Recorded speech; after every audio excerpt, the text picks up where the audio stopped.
বাংলাদেশের 2 দশক আগে বিলুপ্ত ঘোষণা করা হয় রাসেল ভাইপার। রাসেল ভাইপার ফিরে আসাকে কেন্দ্র করে সাধারণ মানুষের মধ্যে আতঙ্ক ছড়িয়ে পড়ে। ফেসবুক সহ সামাজিক যোগাযোগ মাধ্যমগুলোতেও সাপটি নিয়ে বেশ আলোচনা হতে দেখা যাচ্ছে।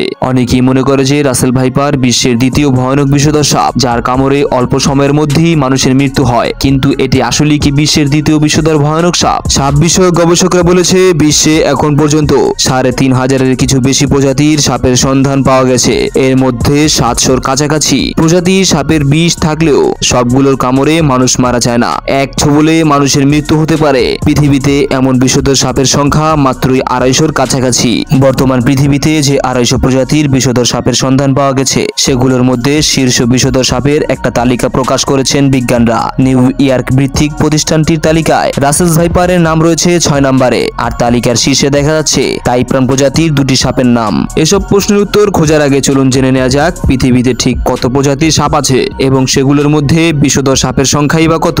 ইন্টারন্যাশনাল জার্নাল অব নিউরোফার্মাকোলজির লাইফ সায়েন্স জানাচ্ছে যে ইনল্যান্ড তাইপাইন এখন পর্যন্ত খুঁজে পাওয়া সবচেয়ে বিষধর সাপ। যুক্তরাজ্য থেকে প্রকাশিত প্রকৃতি ও বন্যপ্রাণী বিষয়ক সাময়িক BBC world life science magazine এক প্রতিবেদনে বলা হয়েছে যে এক ছোবলি এই সাপ যে পরিমাণে বিষ ঢালতে পারে তা প্রাপ্তবয়স্ক অন্তত 100 জন মানুষকে মারার জন্য যথেষ্ট।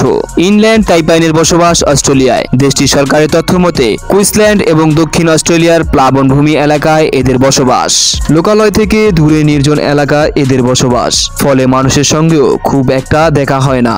জীবনের জন্য হুমকি বোধ না থাকলেও ইনল্যান্ড তাইপাইন সাধারণত আক্রমণ করে না বলেও জানাচ্ছে লাইফ সায়েন্স। তবে কখনো আক্রমণ করতে হলে প্রথমে নিজেকে কুণ্ডলী আকার ধারণ করে, যা দেখতে অনেকটাই ইংরেজি অক্ষর এস এর মতন। পৃথিবীর সবচেয়ে ভয়ঙ্কর সাপের তালিকায় 3 নম্বরে রয়েছে কোস্টাল তাইপাইন। তাইপাইন পরিবারের এই সাপটির আবাসভূমি অস্ট্রেলিয়ায়। এই দেশটির গ্রীষ্মমণ্ডলীয় অঞ্চলের উপকূলবর্তী স্যাঁতস্যাঁতে বনভূমিতে এদের বসবাস।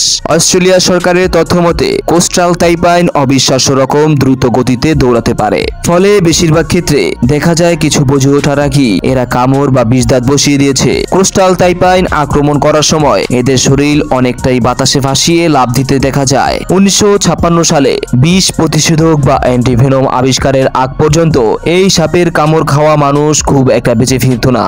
এই সাপের বিষ এমন তীব্র যে কাউকে ছোবর মারলে তার স্নায়ুতন্ত্র বিকল হওয়ার পাশাপাশি রক্তে জমাট বাঁধার ক্ষমতায় চলে যায়। King cobra. কিং কোবরা হচ্ছে বিশ্বের দীর্ঘতম বিষধর সাপ। বাংলাদেশে এদেরকে শঙ্খচূড় এবং রাজগোখরা নামেও ডাকা হয়ে থাকে। এরা সর্বোচ্চ 18 ফুট পর্যন্ত লম্বা হয়ে থাকে। বাংলাদেশ ছাড়াও ভারত, নেপাল, ভুটান, শ্রীলঙ্কা, চীন, Myanmar, Indonesia, Thailand, Cambodia, Philippines সহ এশিয়ার অনেক দেশই এদের বিচরণ রয়েছে। অন্যান্য সাপের তুলনায় বেশ দূর থেকেই যে কোনো জীবের উপস্থিতি টের পাওয়ার এক অসাধারণ ক্ষমতা রয়েছে কিং কোবরার। আক্রমণের আগে এরা শরীরের প্রায় 1/3 মাটি থেকে উপরে তোলে এবং ফনা তুলে হিস হিস শব্দ করে। এভাবেই তেরে গিয়ে এরা শিকারের শরীরের উপর পরপর বেশ কয়েকবার দংশন করে। প্রতিবার ছোবলে একটি কিং কোবরা যে পরিমাণে বিষ ঢেলে দেয়, সেটি একটি পূর্ণবয়স্ক হাতিকে কয়েক ঘন্টা এবং একজন মানুষকে মাত্র 15 মিনিটেই মেরে ফেলতে পারে। কিং কোবরার বিষে নিউরোটক্সিন রয়েছে।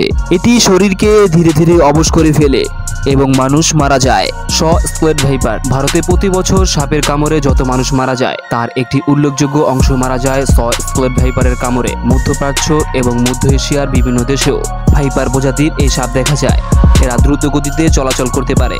এরা সাধারণ মানুষ এড়িয়ে চলে, তবে আক্রমণাত্মক বোধ করলে দ্রুত আক্রমণ করে বসে। হুমকি মনে করলে ভাইপার প্রজাতির অন্যান্য সাপ হিস হিস শব্দ করলেও এরা সেটি করে না। তার বদলে শরীরের আবরণ বা খোলসে ঘষা দিয়ে ভিন্ন রকম শব্দ তৈরি করে। এই সাপে কামড়ানোর পর ক্ষত স্থানটি ফুলে যায় এবং ব্যথা অনুভব হয়। এর বিষে স্নায়ু অবশয় আসে এবং শরীরের অভ্যন্তরে রক্তপাত ঘটে। এতে কিডনি অকেজো হয়ে পড়ে। এক পর্যায়ে আক্রান্ত ব্যক্তি মারা যায়। সম্পূর্ণ ভিডিওটি দেখার জন্য আপনাকে ধন্যবাদ। চ্যানেলটি সাবস্ক্রাইব করে আমাদের পাশেই থাকুন।